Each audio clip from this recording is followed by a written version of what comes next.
Sabemos que solamente en nuestra galaxia hay cerca de 200.000 millones de estrellas y que muchas de ellas son muy parecidas a nuestro planeta. Pero aún no sabemos dónde empieza ni dónde acaba el universo. No sabemos cómo se creó, no sabemos su tamaño ni las leyes que lo rigen. Y lo que es más importante, no sabemos si existe vida inteligente en algún otro punto del cosmos o estamos solos. Existen indicios de que algo extraño pasa. ¿Cómo no va a haber posibilidades de que exista vida extraterrestre? 200.000 millones de estrellas en nuestra galaxia y nuestra galaxia es simplemente una motita de polvo en la inmensidad del universo. Tiene que existir vida. Somos una especie de náufragos del cosmos.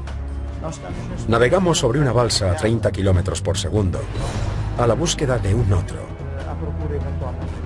Un otro que sea compatible o no con nuestra existencia. Vivimos en un planeta mediano que orbita alrededor de una estrella no muy grande, en un sistema solar bastante corriente, dentro de una de las miles de galaxias que pueblan el universo. ¿Realmente podemos afirmar que somos una especie única?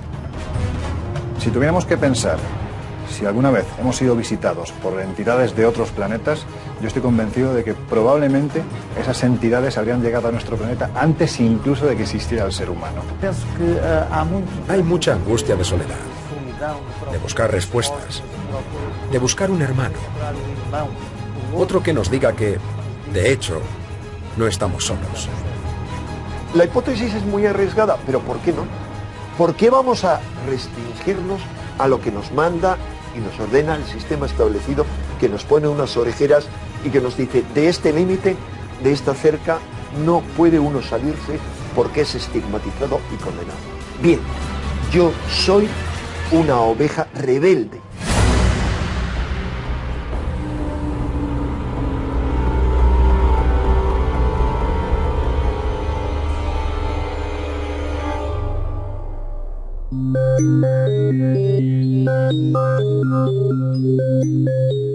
Cuando un fenómeno ovni se estudia en profundidad, en el 90% de los casos termina aceptándose que se trata de un cometa, un globo sonda, sugestión colectiva, un prototipo militar o simplemente imaginación popular. Pero no siempre. Es probable que entre tantos casos, entre tantos miles de casos, exista uno que podría mostrar que nos hayan visitado desde fuera. El 24 de junio de 1947, cerca del Monte Rainier, en el estado de Washington, desaparece un avión de incendios. Kenneth Arnold, un piloto local, preparó su avioneta Calera 2 y partió en su busca. El cielo estaba despejado. Y de repente, algo le ilumina el panel de control y le deslumbra la cara. Intenta averiguar qué está pasando y mirando por la ventanilla de su avión, ve que hay unos objetos. Ante él y sobre el Monte Rainier, Arnold divisó 9 aeronaves en formación. Volaban en línea recta, eran muy delgados, circulares y no tenían cola. No eran aviones, pero tampoco sabía qué eran. Se puede decir que cuando Kenneth Arnold vio platillos volantes en junio de 1947, fue el día que todos vimos platillos volantes por primera vez. Nada más terminar la Segunda Guerra Mundial en 1945, da comienzo el periodo conocido como la Guerra Fría. Las dos grandes potencias, Estados Unidos y la Unión Soviética, se disputan la hegemonía militar, social, cultural y económica del planeta. Si bien este enfrentamiento no llegó a desembocar en la que habría sido la Tercera Guerra Mundial, el mundo del espionaje, el control sobre la información y la paranoia acerca de lo que pudiese estar tramando el enemigo se adueñó del panorama internacional. Kenneth Arnold era un patriota norteamericano. En consecuencia, él jamás pensó que lo que había avistado pudieran ser naves de otro planeta. Estamos enmarcados en un contexto de Guerra Fría y él lo que quiere es tratar de ayudar a su país. Estamos muy próximos a las explosiones de Hiroshima y Nagasaki. Y por tanto, pensó que pudiera tratarse de un prototipo soviético. Si iba tan rápido, podía transportar bombas nucleares. Se asustó un poco. Los primeros en entrar en escena fueron el FBI como responsable de la seguridad nacional y la prensa. Ante los periodistas, Arnold trató de explicar lo que había visto. Habló de unos objetos que se movían a gran velocidad y realizando maniobras imposibles, como si fueran platos al chocar contra el agua. Sin proponérselo, Kenneth Arnold había dado comienzo a la era de los platillos volantes. Aquello se les fue de las manos y él se convirtió en una celebridad mundial.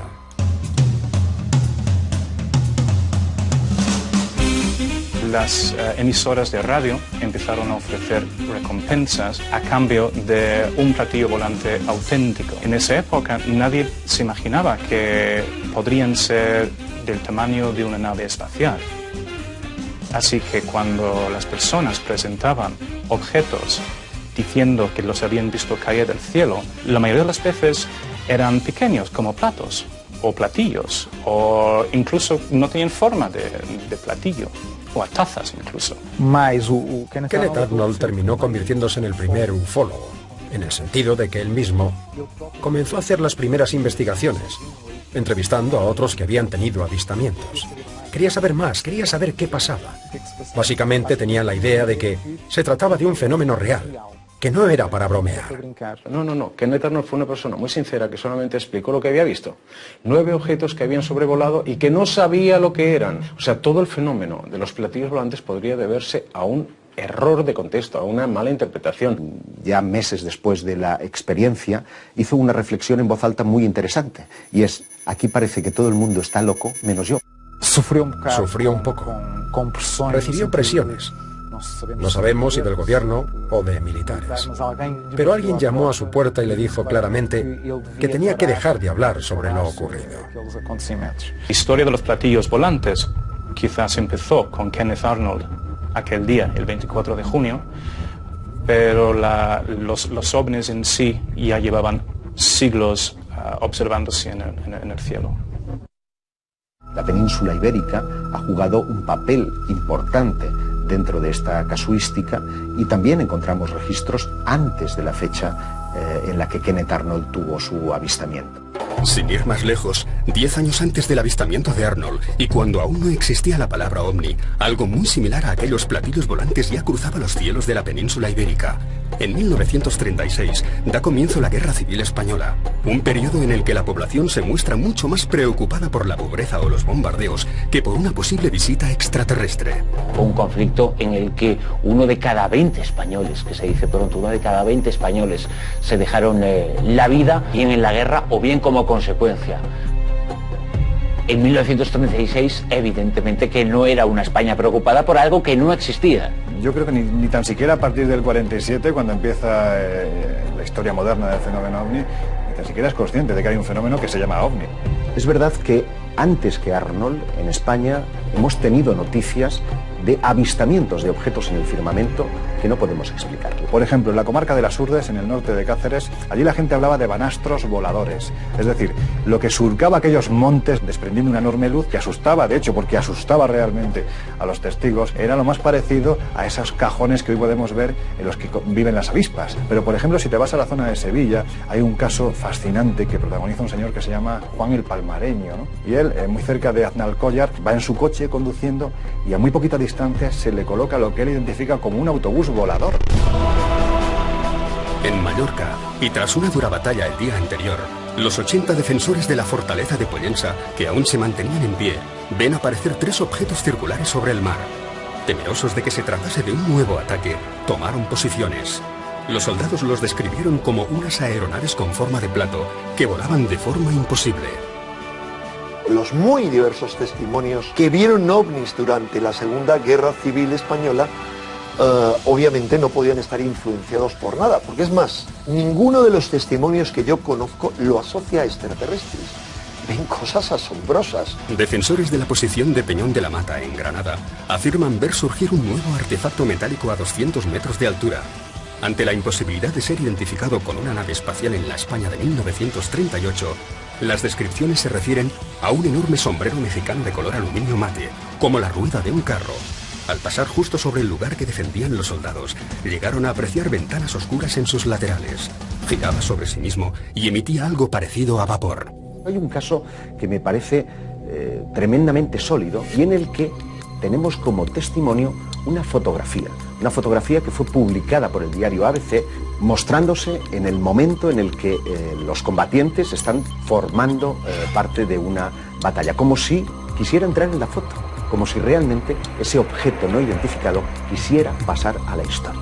Y una familia de temporeros que trabajaba en la zona de Yeste, de Peñascosa, en Albacete, aseguraba que en aquel lugar algo aterrizó en mitad de los campos, pero ojo, no solo aterrizó, sino que es que incluso de aquel cacharro, de aquel aparato, de aquella supuesta nave, descendieron dos seres que estuvieron conviviendo con los temporeros, no trabajaban con ellos, no les aleccionaban de ninguna forma, pero sí parecían observar. Esto ocurre, como te digo, en el mes de febrero del año 1937. Vecinos de un pequeño pueblo cacereño recibieron varias visitas de un ser provisto de piernas de metal, cuya aparición se veía casi siempre precedida por un fuerte destello. Tenía el aspecto de un extraño soldado que caminaba a grandes zancadas y de forma torpe. Cuando el testigo está referenciando que está viendo algo en los cielos, no te habla de un fenómeno ovni, te habla de una cafetera voladora, porque para él era lo más cercano que tenía a lo que era su monotonía diaria. 5 meses más tarde, en las montañas de la Alcarria, un teniente y su asistente se topan con un artefacto de unos 11 metros suspendido a 2 metros del suelo. En su base, una columna de luz soportaba a 2 personas que los testigos creyeron agentes del Generalísimo. ¿Prototipos nazi? Primero, no hay ni una sola evidencia que en 1936 al 39, ni una, hubiera naves de tipo discoidal desarrolladas en Alemania, como después sí hay proyectos, o sea, un poquito después. Pero segundo, lo interesante es que simultáneamente y a veces en el mismo mes en que se dan esas apariciones en España, encontramos apariciones similares en todo el globo.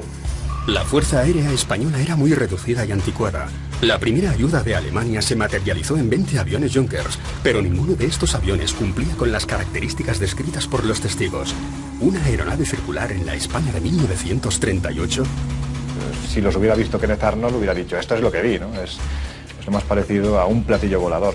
Pero de ahí a pensar que la enorme cantidad de sucesos que se produjeron, no solo en tiempos de la Guerra Civil, sino antes y después en nuestro país, sean todos explicables desde el punto de vista de un prototipo militar. Si bien es cierto que los alemanes llegaron a diseñar y construir algunos artefactos de ala circular, estos no se llevaron a cabo hasta años después, de modo que difícilmente podrían estar sobrevolando los cielos españoles. Pensar que los ovnis son una influencia de la ciencia ficción creo que es un error, porque la ciencia ficción no deja huellas, y los ovnis, en ocasiones, han dejado una huella física que se ha podido estudiar, que se ha podido investigar. Sombreros mexicanos, cafeteras y autobuses voladores. Mientras las descripciones de aquellos extraños objetos se identificaban con artilugios fácilmente reconocibles en la España de los años 30, los servicios de inteligencia norteamericanos estaban a punto de situarse ante un fenómeno nuevo, sin nombre y para el que aún no disponían de protocolos de actuación. Solamente habían pasado 16 días desde el avistamiento de Kenneth Arnold, cuando en Nuevo México se iba a producir un acontecimiento que pasaría a la historia como el primer intento de ocultación del fenómeno ovni y como el caso más conocido de una posible visita extraterrestre a nuestro planeta. El caso Roswell.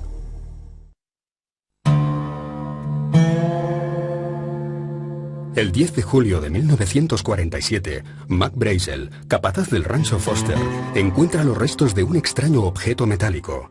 Comunica el hallazgo a las autoridades locales y ante la sospecha de que pudiera tratarse de algún experimento militar, el sheriff George Wilcox se pone en contacto con la base aérea de Roswell. 2 horas más tarde, todo el perímetro se encontraba bajo control militar.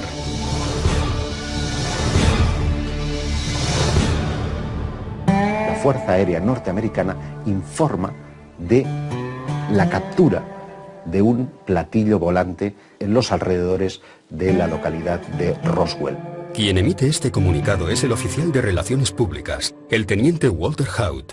Horas más tarde, desde Washington, se desmiente esta información y se asegura que el objeto volador hallado en Nuevo México no es más que un globo sonda.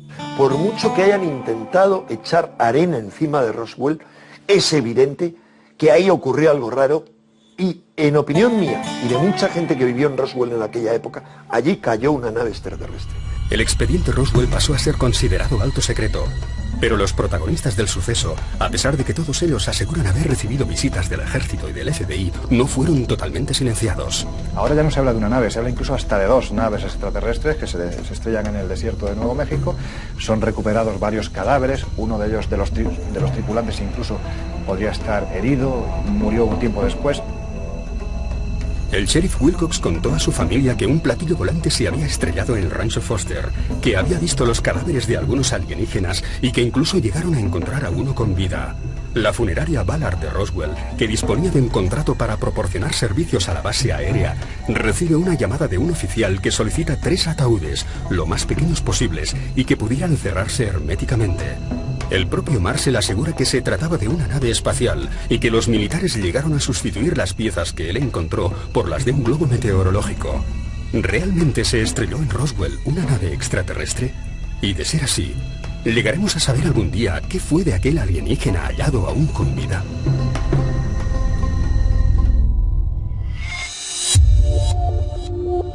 Tenemos otros casos como el de Philip Corso, un coronel de la Fuerza Aérea, que afirma haber tenido acceso a los restos de Roswell, que estuvo allí, que vio el cuerpo de uno de aquellos seres. En su lecho de muerte hizo una serie de confesiones. Dijo que realmente hubo una campaña para desacreditarlo, pero que Roswell, de hecho, habría sido real. Corso afirma que en un determinado momento se dieron cuenta de que los radares interferían en la sustentabilidad de los llamados ovnis. Y que nada más darse cuenta, los militares comenzaron a direccionar los radares con la intención de derribarlos. Corso dice que mucha de la tecnología, que gran parte del desarrollo del siglo XX, se debe a la reingeniería, que proviene de la recuperación de ciertos objetos que cayeron. Los militares habrían tenido acceso a su tecnología y fueron capaces de copiarla. Y de ahí el desarrollo de los ordenadores, el plasma.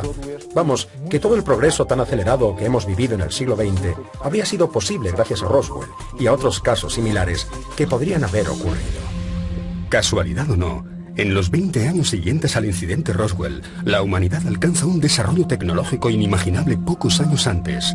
La década de los 40 estuvo marcada por el control de la energía nuclear. Como consecuencia de la Segunda Guerra Mundial se desarrolla el radar y se construyen los primeros ordenadores eléctricos. Mientras, los hogares se llenan de electrodomésticos.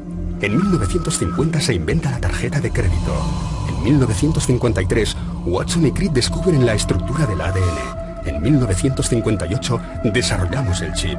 En 1961, Yuri Gagarin se convierte en el primer astronauta y nace la tecnología láser. En 1967, mientras ya somos capaces de producir microondas, se lleva a cabo el primer trasplante de corazón. Tan solo 2 años después, el ser humano pisa la luna. Si estas personas realmente participaron en equipos de recuperación, seguramente tuvieron acceso a otro tipo de tecnología de ellos. Seguramente trabajaron en averiguar cómo funcionaba aquello. Pero se nos niega el acceso a esa información.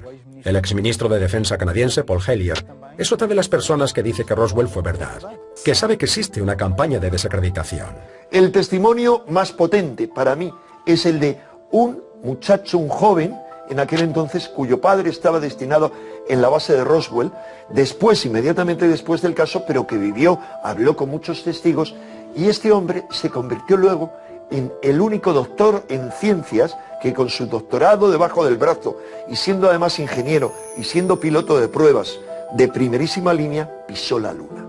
Era el doctor Edgar Mitchell. El doctor Edgar Mitchell, sexto hombre en pisar la luna, fue muy claro al decir que habló con personas dentro del gobierno y dentro de otras estructuras que le dijeron o que le confirmaron que hay mucho más detrás del fenómeno ovni y que incluso aquello que aconteció en Roswell fue real. Cuando él no solo se ha jubilado, sino que ya le da lo mismo lo que le digan, se ha convertido en uno de los mayores combatientes acerca de que el gobierno americano tiene naves capturadas. Recientemente, a finales de junio, inicios de julio de 2012, Chase Braddon, exoperativo de la CIA, viene a decir que tiene información sobre Roswell y que Roswell de hecho habría ocurrido. Tenemos al coronel Philip Corso diciendo que Roswell fue verdad. Tenemos al astronauta Edgar Mitchell diciendo que Roswell fue verdad. Y a un exoperativo de la CIA diciendo que Roswell fue verdad. ¿Qué verdad es esta que tanto necesitamos saber y que no se da al público?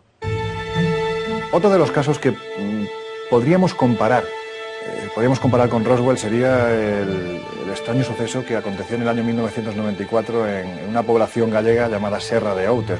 18 de enero de 1994. Infinidad de testigos en diferentes puntos de Galicia describen la aparición en los cielos de una bola luminosa que va dejando tras de sí un rastro también de luz, ¿no? La mayoría de ellos se refiere a un objeto que avanzaba en trayectoria descendente, ¿no? La noche anterior se han estado viendo luces en los cielos, se han oído estruendos brutales y cuando se han acercado a una zona muy cercana a este pueblo se han encontrado con un cráter descomunal. Bueno, hacia allí se dirigieron los astrónomos y lo que se encontraron allí pues era una imagen dantesca, ¿no? Era un enorme cráter en una ladera de unos 29 metros de largo por 13 de ancho y 1,5 de profundidad. Que además, fijaros, ha provocado que árboles, pinos, carballos, también centenarios de varias toneladas de peso hayan salido literalmente despedidos varios cientos de metros colina abajo. Es decir, allí algo ocurrió. Dentro de ese equipo de científicos hay algunos que creen que el cráter fue provocado por algún tipo de objeto desconocido, pero lo cierto es que no había absolutamente nada. Había la aparición de un objeto extraño en los cielos, cuyas características no eran propias ni de un objeto natural ni de ningún objeto artificial conocido, y por otro lado un cráter del que no sabían absolutamente nada. Sí es cierto que algunos vecinos de la zona decían que pocos días después de ese supuesto impacto habían visto por la zona militares. Si los ovnis son naves interestelares, cabe la posibilidad de que esos ovnis estén tripulados. Y si están tripulados, esos ovnis pueden maniobrar y, por lo tanto, averiarse. Y si se averían, cabe la posibilidad de que esos ovnis caigan al suelo.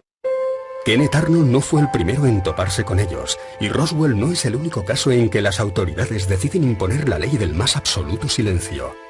¿Son los mismos objetos voladores a los que hacen mención todas las culturas desde que el hombre es hombre? ¿Realmente son objetos voladores sin identificar? ¿O sabemos muy bien de qué se trata? El programa que les presentamos a continuación ofrece una serie de teorías sobre un hecho histórico envuelto en misterio.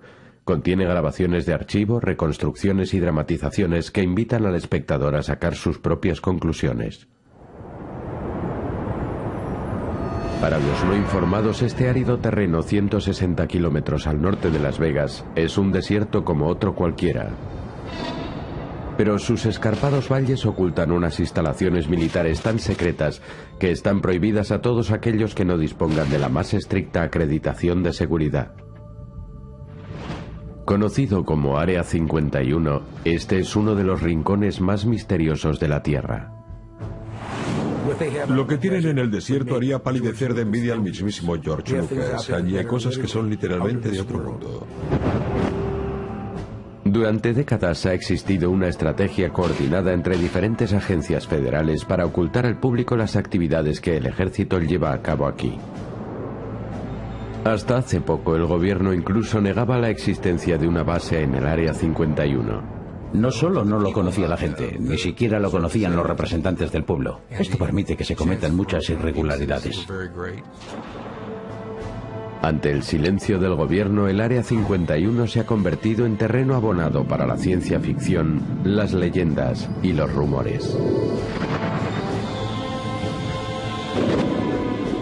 Las improvisadas coartadas, los camiones ocultos, los vuelos secretos de aviones de mercancías, es exactamente el procedimiento a seguir en el caso de que se hubiese estrellado un ovni y se quisiera mantener en secreto. Los relatos de primera mano en torno a las actividades de la zona perimetral son escasos. Los pocos que han entrado dentro son obligados a hacer juramento de silencio. Sobrevolábamos los Estados Unidos y nadie sabía que estábamos allí. No se lo decíamos a nadie. Pero en 1989 un hombre hizo unas sorprendentes declaraciones en público. Había trabajado en el interior del Área 51 analizando la ingeniería de una nave espacial. Tenían el típico platillo volante en aquel lugar. Parecía sacado de unos dibujos animados o de una película de ciencia ficción. ¿Están ensayando con platillos volantes en el desierto de Nevada? ¿O acaso el secretismo del gobierno oculta algo más?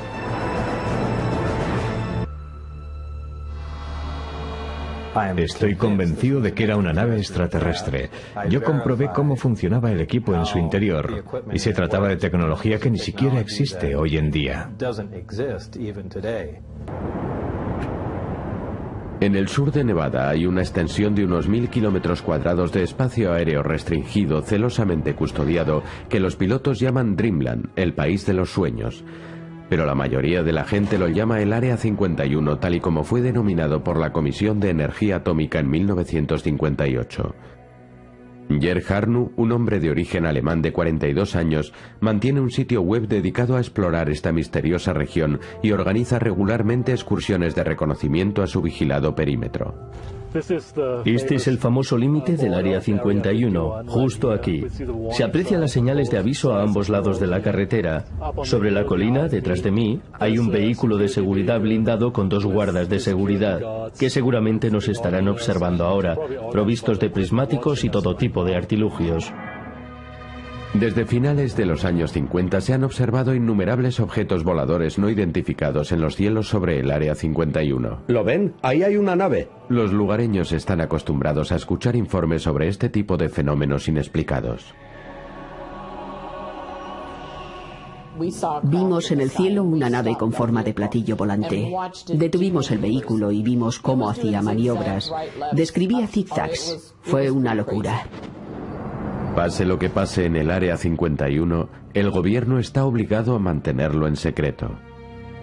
Están autorizados para dispararte. Si lo hicieran, ninguna agencia jurídica del mundo estaría en condiciones de ir a recuperar tu cadáver en el Área 51. No dan permiso para entrar en este lugar.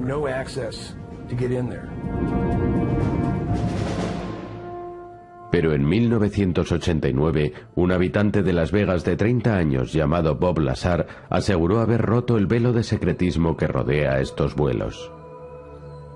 Si fueran de construcción estadounidense, no estaríamos intentando averiguar cómo fueron construidos si los hubiéramos construido nosotros. Su relato lleva a miles de personas a creer que algo fuera de este mundo está sucediendo en el desierto de Nevada. Cuando Bob Lazar apareció en público, asegurando haber trabajado en la investigación técnica revertida de platillos volantes, atrajo a fanáticos de los ovnis de todo el mundo. Sí, parece una nube. Está cambiando. Y su leyenda fue decisiva para todo el incipiente folclore sobre el Área 51.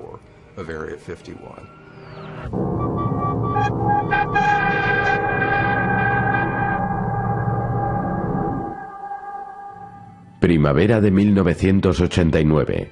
Bob Lazar es entrevistado por George Knapp, un periodista de la cadena de Las Vegas KLAS. Lazar asegura tener secretos que no puede seguir ocultando. Esto me estaba pasando factura, me sentía agotado. Confiesa a Knapp que había sido contratado por el gobierno federal para trabajar en una nave espacial en el Área 51. E insiste que las autoridades harán lo que sea para evitar que revele lo que sabe. En el coche había un tipo con un arma, me disparó y salió corriendo. Pensé que era alguien contratado por el gobierno para eliminarme. Lazar cuenta al periodista que si habla en público de su asombrosa historia es para protegerse de las represalias. Sin embargo, aparece a contraluz para ocultar su identidad. La primera entrevista fue para declarar lo que había sucedido, lo que pasaba, y en caso de que yo desapareciera, al menos que quedara constancia de que lo que yo decía era cierto. La historia de Lazar comienza en 1988 cuando, según sus palabras, gracias a su formación en física y electrónica consigue una entrevista de trabajo con una importante contrata gubernamental, Egerton, Germeshausen y Greer, o EGIG. Me dijeron que había muchas posibilidades en un nuevo campo de los sistemas de propulsión, que trabajaría en una zona alejada. Todo aquello me sonó estupendo. Era exactamente lo que yo buscaba. En diciembre de 1988 es contratado. En su primer día de trabajo, Lazar asegura haber conocido a un hombre llamado Dennis Mariani en la oficina de proyectos especiales de EGIG en el Aeropuerto Internacional McCarran de Las Vegas. Dennis Mariani es un tipo con apariencia de militar. Siempre te mira a los ojos, muy severo. No creo que este tipo haya sonreído nunca en su vida. Mariani acompaña a Lazar a bordo de un avión privado que los traslada 160 kilómetros al norte hasta una base militar aislada en el desierto de Nevada, el Área 51. Inmediatamente después de aterrizar, Mariani somete a Lazar a un riguroso cuestionario de seguridad y le hace firmar un compromiso de silencio. Básicamente lo que firmas es una renuncia a muchos de tus derechos. Creo que se llamaba el acuerdo 10-10. Si divulgabas información obtenida, te condenaban a 10 años de cárcel y una multa de 10.000 euros.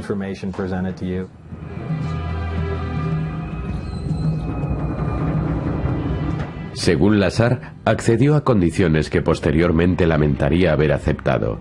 Incluso renuncia a su derecho a un juicio si revela cualquier detalle de su trabajo en el Área 51. Una vez firmado el documento, Lazar y Mariani montan en un autobús con cristales tintados. El autobús sale del Área 51 y viaja, creo yo, entre 15 y 20 kilómetros hacia el sur por una carretera polvorienta. Era muy emocionante porque yo pensaba, cielos, si salimos del Área 51 en un vehículo del que no puedo ver al exterior, esto tiene que ser muy secreto. Por eso yo estaba fascinado. El autobús se detiene finalmente en una instalación llamada S4. Mariani le explica que en el lugar hay una serie de hangares ocultos en el terreno. Está muy bien camuflado. Años más tarde, Lazar encarga a un dibujante unos detallados esquemas basados en sus propios bocetos de lo que asegura vio en S4.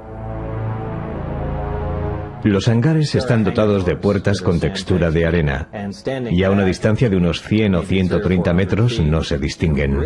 Parecen una prolongación de la montaña. Mariani conduce a Lazar hasta el interior de las vigiladas instalaciones. Había un ambiente militar muy opresivo. Siempre tenías a alguien encima que te observaba atentamente. Eran como robots. No mostraban emociones.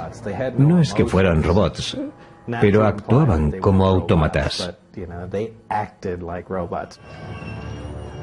Lazar asegura que le entregan un distintivo de seguridad que le permite el acceso a través de, textualmente, el Departamento Estadounidense de Inteligencia de la Marina. Mariani le lleva a una sala de instrucciones segura. Sobre la mesa hay un montón de carpetas azules. Lazar tiene permiso para revisar estos archivos a solas. Ojeando parte de la información, hacía referencias directas a un platillo volante, a un vehículo extraterrestre. Yo lo descarté y seguí a lo mío. Y pensé, vaya, esto tiene que formar parte de las medidas de seguridad. Podía ser algún tipo de análisis psicológico. De modo que me lo leí todo y asimilé lo que pude. Cuando Mariani lo lleva de regreso al hangar, Lazar asegura que se enfrenta a una visión increíble. Entramos al hangar, que era bastante largo, y allí dentro tenían un platillo volante absolutamente clásico, como salido de unos dibujos animados o una película de ciencia ficción. Estaba posado sobre el vientre en el suelo. Yo fui, levanté la mano para tocar el metal de la nave y de inmediato me expedientaron por ello. Lazar cree que el vehículo es una nave experimental diseñada para simular algo del espacio exterior. Tenía la forma de un platillo volante. Esto explicaría por qué hay tanta gente que ve ovnis, porque estaban intentando fabricar un aeroplano similar. Ni se me pasó por la cabeza que fuera de origen alienígena o algo por el estilo. Pero Lazar declara que cambia de idea cuando le explican sus tareas profesionales. El objetivo fundamental de nuestra labor consiste en intentar copiar parte de ese material con sustancias que se encuentran en la Tierra. Bueno, ¿qué quieren decir con sustancias que se encuentran en la Tierra?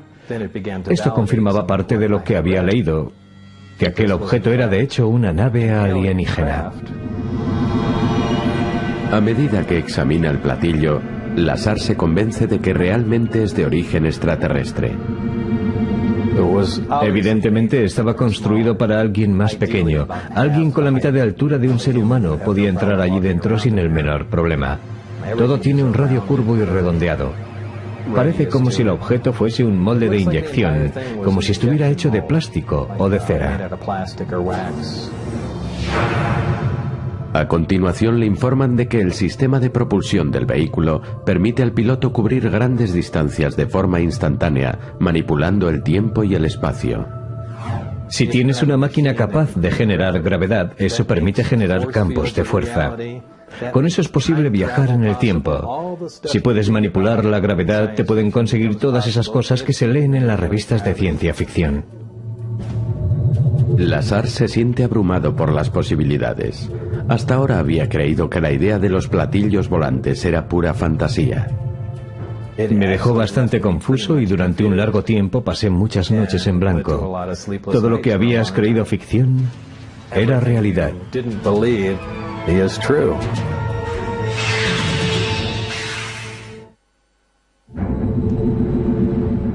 Diciembre de 1988. Bob Lazar asegura ser contratado para unas instalaciones militares ultrasecretas en un lugar del desierto de Nevada llamado Área 51.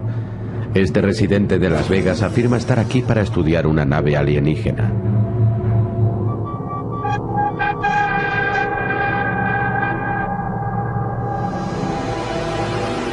Lazar declara que dentro del Área 51 hay escondidas al menos otras 9 naves iguales. Todas estaban en hangares. Algunas no estaban completamente montadas, pero el modelo deportivo, el más impecable, el que me permitieron observar aquella vez, fue el único con el que tuve contacto físico. La principal responsabilidad de Lazar es comprobar qué tipo de energía impulsa este vehículo. La máquina que estábamos examinando era tan avanzada que, desde el carburante hasta la forma en que se transformaba en energía, era completamente alienígena desde todos los puntos de vista. A esta nave la denominan modelo deportivo y asegura que a principios de 1989 se hicieron varias pruebas de vuelo a baja altura con ella.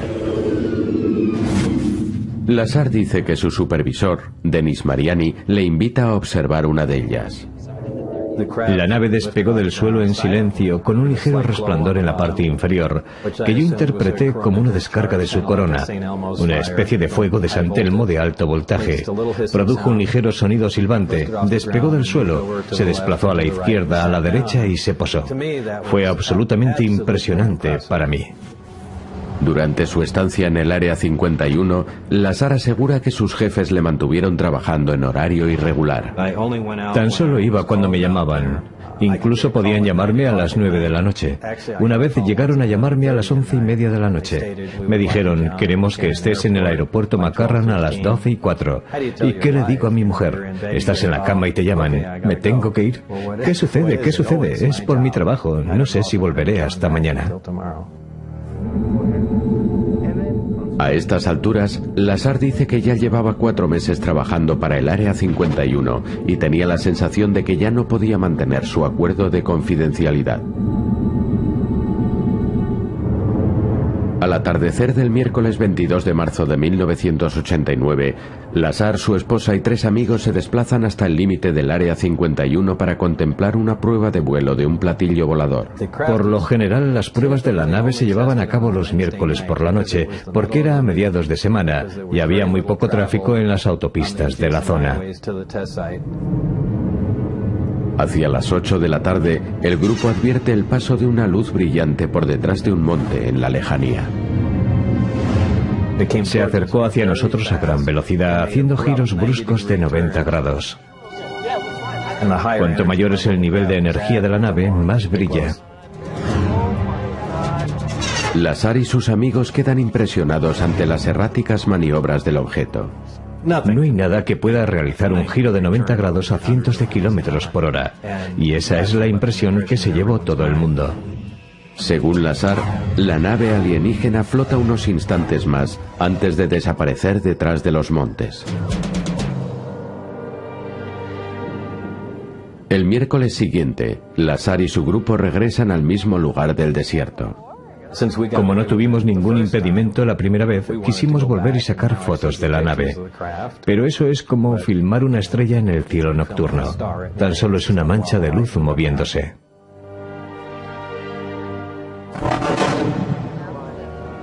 Una semana después, hicieron una tercera incursión al Área 51. Pero esta vez, se arriesgaron demasiado. Los de seguridad nos descubrieron en medio de la más absoluta oscuridad. Encendieron sus linternas y había un ejército de gente alrededor. Fue increíble. Los guardas armados comprueban sus identidades y anotan sus nombres antes de dejarlos marchar. Mientras se van, Lazar y sus amigos son interceptados por un sheriff adjunto del condado de Lincoln que los retiene para interrogarlos. Al día siguiente, siempre según las palabras de Lazar, Dennis Mariani y los agentes de seguridad del Área 51 le amenazan. Una de las cosas que me dijeron fue: cuando te confiamos esta información, no dijimos que pudieras contársela a todo el mundo. El guarda me apuntó directamente a la cara con una M16. Querían que supiera que iban en serio. Según Lazar, lo dejan marchar y lo despiden de su puesto en el Área 51. A partir de entonces se convierte en víctima de una incesante campaña de intimidación. Estaba conduciendo por Charleston Boulevard en Las Vegas, y al llegar al carril de acceso a la autopista, un coche intentó mantenerse a mi altura. Escuché un disparo de arma y me llamó la atención. En el vehículo había un tipo con un arma. Yo salí del carril, paré en el arcén y me quedé paralizado dentro de mi coche. Pensé que vendría hacia mí y yo no podría evitarlo. En ese instante, Lazar decide hacer pública su historia en una entrevista con el reportero de la cadena KLAS, George Knapp. En mayo de 1989 aparece a contraluz en el telediario local de las 5. Salí en la tele y conté algunas de las cosas que había visto. Inmediatamente después de la entrevista, Dennis Mariani me llamó a casa y me dijo: ¿acaso te imaginas lo que vamos a hacerte ahora? Y yo dije: no, ¿qué? Y él colgó el teléfono. 6 meses más tarde, Lazar concede otra entrevista a la cadena KLAS. Esta vez revela su identidad en directo. Posteriormente sale en otros muchos programas de radio y televisión, llegando incluso a rodar un vídeo sobre su experiencia.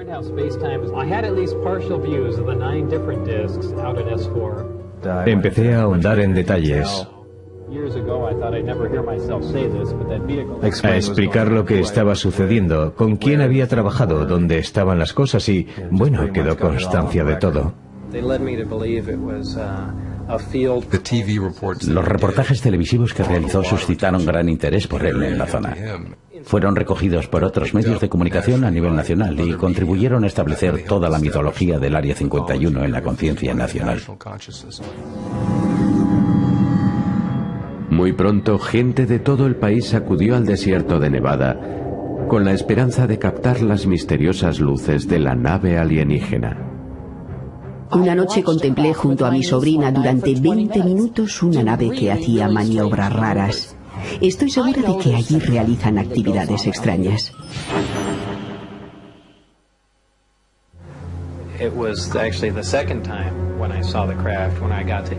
En noviembre de 1989, Bob Lazar hace unas sorprendentes declaraciones a un noticiario televisivo de Las Vegas. Asegura haber trabajado en una nave espacial alienígena en una base militar ultrasecreta llamada Área 51.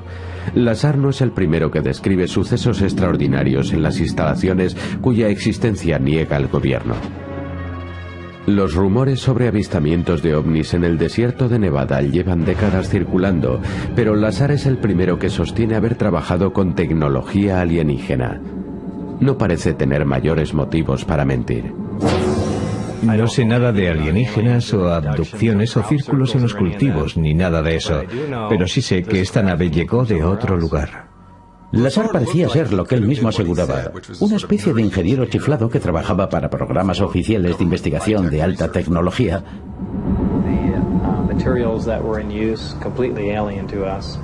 Y parecía transmitir convicción absoluta. En casi todas las historias de ovnis se ve a la legua si la persona está trastornada. Lo interesante de Lazar es que contaba un relato muy sólido y convincente. En el mundillo de los aficionados a los ovnis, Lazar se convierte en una sensación. La aparición de Bob encendió la mecha de todos los aficionados locos por los ovnis del mundo, por así decirlo. Empezaron a venir autobuses llenos de gente. Al borde del Área 51, la ciudad de Rachel, Nevada, se convierte en el trampolín de los curiosos. Rachel es un pueblecito ignoto, en medio de la nada absoluta. Pero pasó a ser el centro del universo para los interesados en los ovnis y en el Área 51. Todo el país y todo el mundo saben en estos momentos lo que está pasando aquí. Los fanáticos de los ovnis no son los únicos en peregrinar para contemplar los cielos del desierto. Los aficionados a la aviación, como este grupo de observadores de aeroplanos llamados los interceptores, también están intrigados por la historia de Lazar. Jim Goodall es miembro veterano de los interceptores y desde 1987 vigila regularmente los cielos sobre el Área 51. Mi obsesión eran los programas confidenciales de aviones. La primera visión de algo que nunca habías visto o el público no conocía. Eso es lo más emocionante de salir al desierto. Y siempre quieres ser el primero en obtener una foto de gran calidad.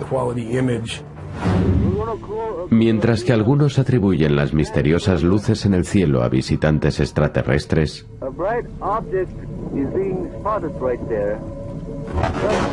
los interceptores sostienen que el Área 51 es en realidad una zona de prueba secreta de la aviación militar estadounidense. Se basan en hechos comprobables y pruebas fotográficas.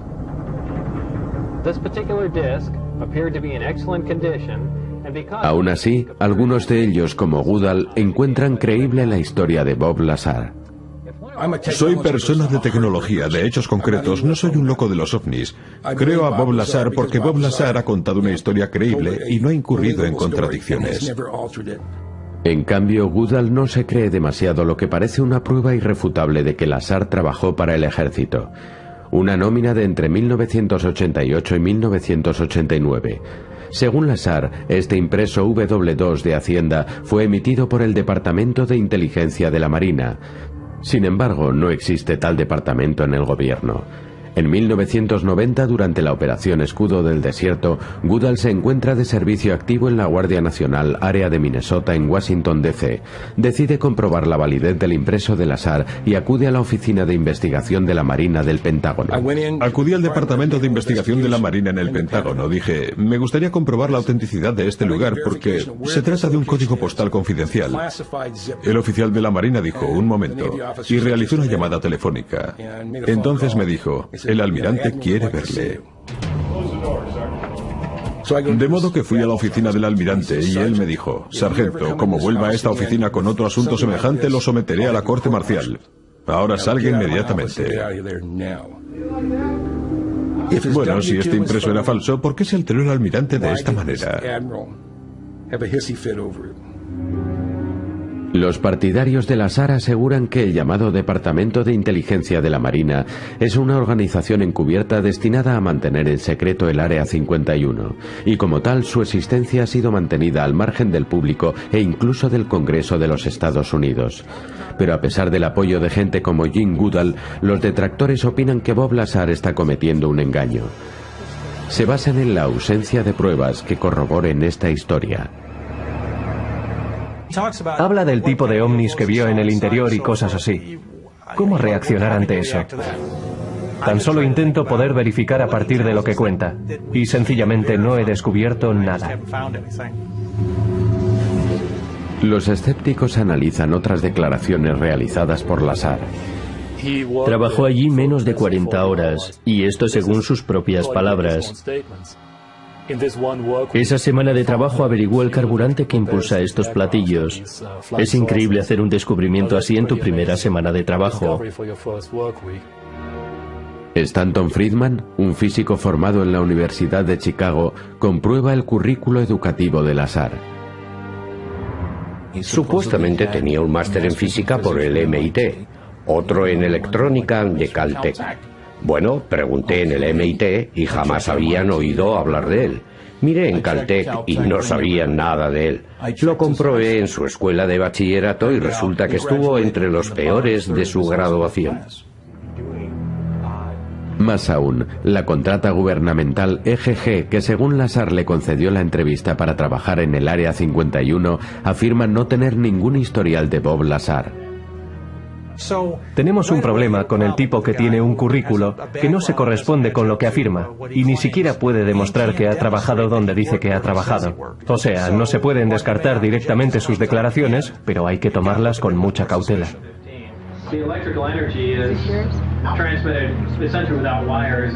Es un tipo listo, suena muy bien, se comunica muy bien, de modo que la gente quiere creerle. Es un estafador. Mientras algunos opinan que Bob Lazar es un fraude, otros creen que su comportamiento tiene una razón más siniestra. Es un agente del gobierno encargado de mantener la desinformación acerca del Área 51. Hay que plantearse si Lazar estaba seguro de lo que era. Tal vez fuese un agente involuntario destinado a desinformar. Hay quien cree que le lavaron el cerebro, o incluso que lo drogaron. Pero para los partidarios de Lazar, el silencio del gobierno estadounidense lo dice todo. Si no hubiera tenido nada que ver con esta gente, podían haber dicho que era un engaño. Habría sido muy sencillo y con ello habrían puesto fin a su carrera como portavoz de ovnis, como ingeniero de sistemas de propulsión. Pero nadie lo ha hecho. Algunos conspiranoicos creen que el gobierno de los Estados Unidos fomentó la historia de Lazar y el mito de los avistamientos de ovnis. Aseguran que es un intento de distraer al público de lo que verdaderamente está pasando en el Área 51. Parecía cobrar fuerza la teoría de que estaban generando mucho ruido para disfrazar la verdadera actividad, que consistía en experimentos con aeronaves avanzadas, y Lazar era la pieza clave para esta maniobra de distracción.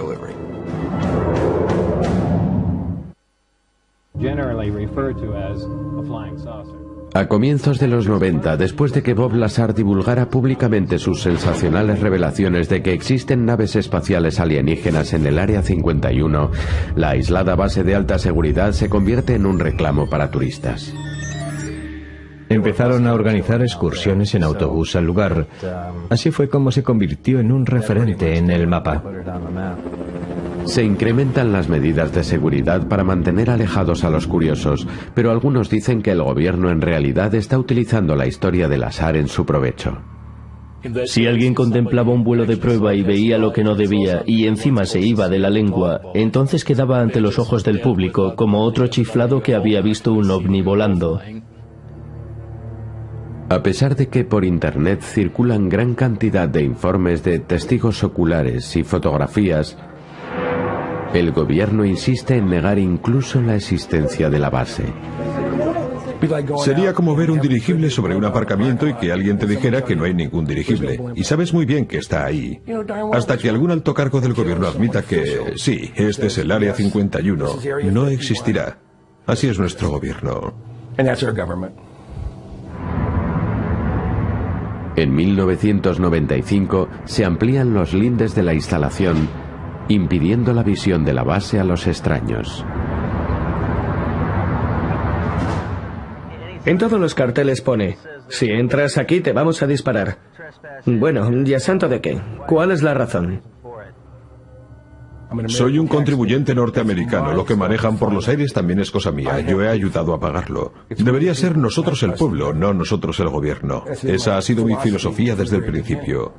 Si vuelan sobre terreno público, yo tengo derecho a verlo y a fotografiarlo. Al gobierno no se le puede reprochar que intente ocultar algo, pero tampoco al público que haga conjeturas. Algunos dicen saber con exactitud lo que ha estado sucediendo en el Área 51. Hombres que trabajaron allí lo pueden demostrar. Han visto muchas cosas que el gobierno no quiere que sepa la gente, pero ninguna de ellas, aseguran, era del espacio exterior.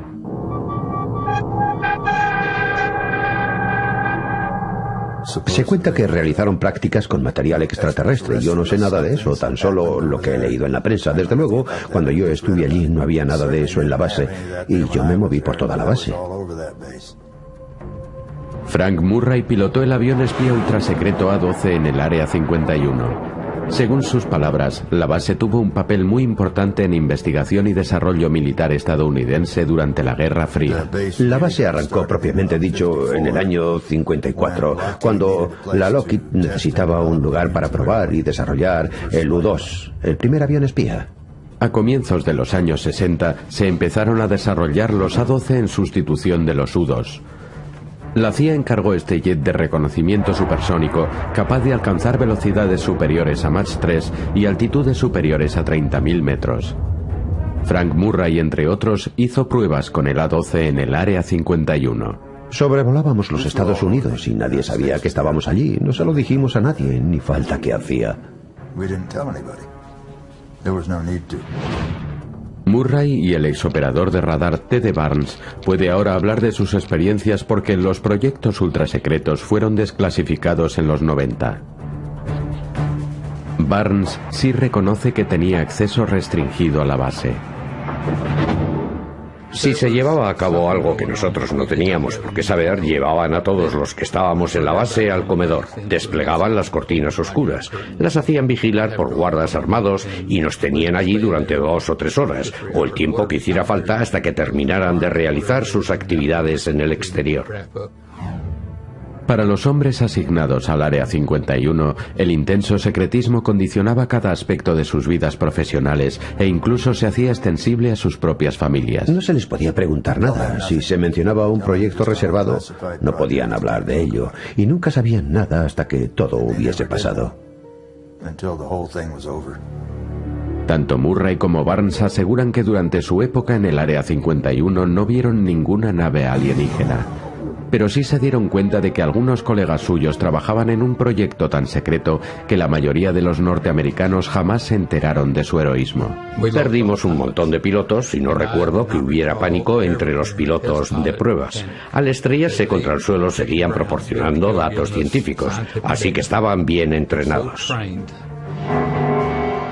Tras la salida de Murray y Barnes, otros oficiales probaron tecnología más moderna, como el F-117 Stealth Bomber, bombardero furtivo, a finales de los 70. Algunos creen que este avión pudo ser el verdadero origen de muchos avistamientos ovni en el Área 51. La primera vez que ves un F-117 de frente parece un platillo volante. A las autoridades militares no les importaba que los vuelos de prueba del F-117 dispararan los rumores sobre naves extraterrestres en el desierto de Nevada. ¿Por qué dar pistas diciendo, hay otro ensayo militar con un avión de gran altitud? Era mucho mejor dejarlo todo en divagaciones sobre ovnis. Lo que los científicos militares hayan estado desarrollando en el Área 51 desde la aparición de los F-117 es una incógnita. En la tensa época posterior al 11 de septiembre, el Área 51 ha seguido siendo tan impenetrable como siempre. Pero es evidente que sigue muy activo. Necesariamente sí.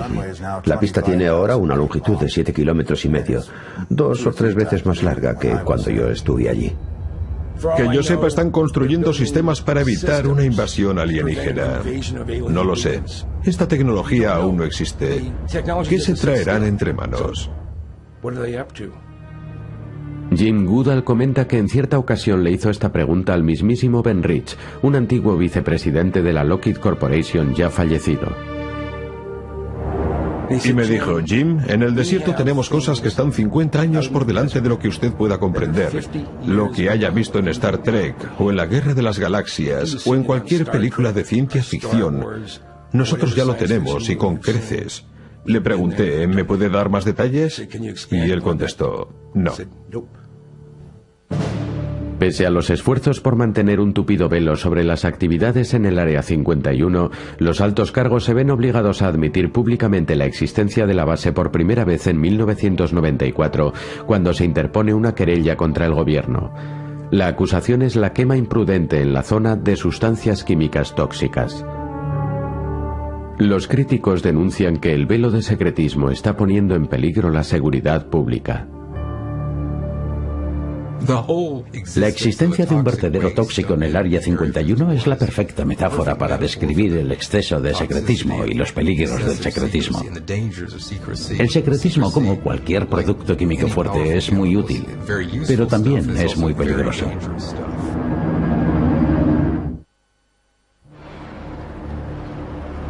Hasta 1994, el gobierno se negaba a reconocer la existencia de una base supersecreta conocida como Área 51. Pero en agosto de aquel año, antiguos empleados de la base aérea secreta presentan una denuncia que obliga al Ministerio de Defensa a cambiar su política.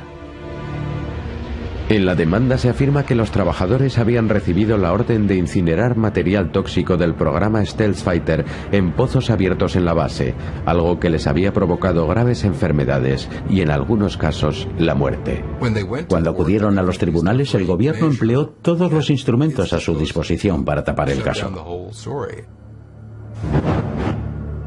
Los abogados del gobierno argumentan que la divulgación pública de cualquier información en torno al caso supondría una amenaza para la seguridad nacional, pero los críticos creen que las medidas de seguridad han ido demasiado lejos. Se produce una situación que no tiene nada que ver con lo que podría ser el silencio en torno a un proyecto de nave espacial secreto. El gobierno no solo se niega a asumir su responsabilidad, sino que pretende anular todo el caso y no da ninguna información sobre lo que está sucediendo allí.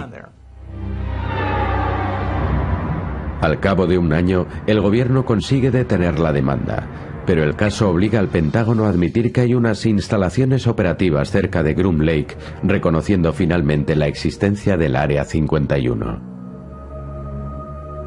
Les obligó a poner las cartas boca arriba. Tuvieron que admitir que existían unas instalaciones. Tan solo dijeron eso, pero se produjo un cambio. Ya no pudieron negar la evidencia.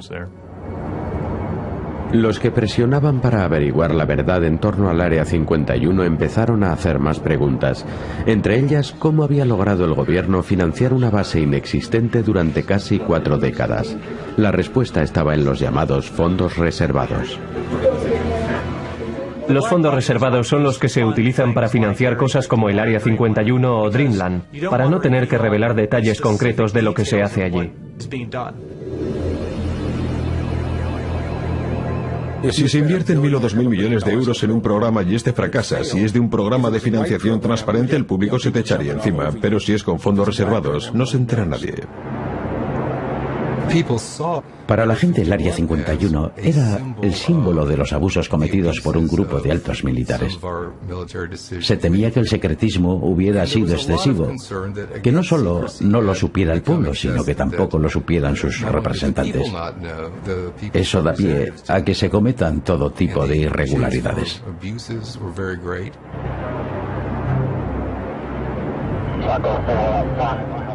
Activistas como Ye Harnu se consideran a sí mismos guardianes, decididos a limitar el poder de semejantes irregularidades. Lo que intentamos conseguir es que los poderes sean honestos, evitar que abusen de su secretismo. Harnu asegura que sus intentos de que el gobierno sea honesto le han valido unos cuantos enfrentamientos. En febrero de 2003, Harnu informó en su sitio web de que el gobierno utilizaba sensores de localización ilegales en territorio público alrededor de la base militar. 4 meses después, Harnu asegura haber recibido una llamada amenazante del FBI. Me dejaron bien claro que iba en serio, que si no paraba me pasarían cosas muy malas. Pero afirma que se negó a renunciar a controlar las actividades en el Área 51. Bob Lazar se reafirma en sus perturbadoras declaraciones de que el gobierno oculta una nave espacial en el Área 51. No podemos demostrar estas cosas. Él no puede probar lo que dice haber visto, ni yo demostrar que no lo vio. Lazar afirma que el gobierno ha hecho todo lo posible por anular su historia y desacreditarle a él, entre otras cosas borrar su nombre de todos sus trabajos anteriores y sus registros académicos. Hubo un esfuerzo concertado de eliminarme burocráticamente, eliminar mi pasado y todo lo que he hecho. Esto empieza a sonar como una película sobre conspiración. Puede que las cosas sean así, pero no sé quién mueve los hilos. Ni siquiera sé quién extendió mi nómina. Lazar insiste en que todavía trabaja para conseguir pruebas que corroboren lo que dice. Es algo que voy a seguir intentando. Conozco gente que podría corroborarlo todo, sin peros ni condiciones, y estoy deseando demostrarlo. Hasta la fecha, Lazar no ha aportado pruebas definitivas. El canal de Historia envió al Ejército del Aire una solicitud de entrevista en torno al Área 51, pero dicha solicitud fue denegada. El Ejército del Aire sostiene que todas las operaciones allí son clasificadas.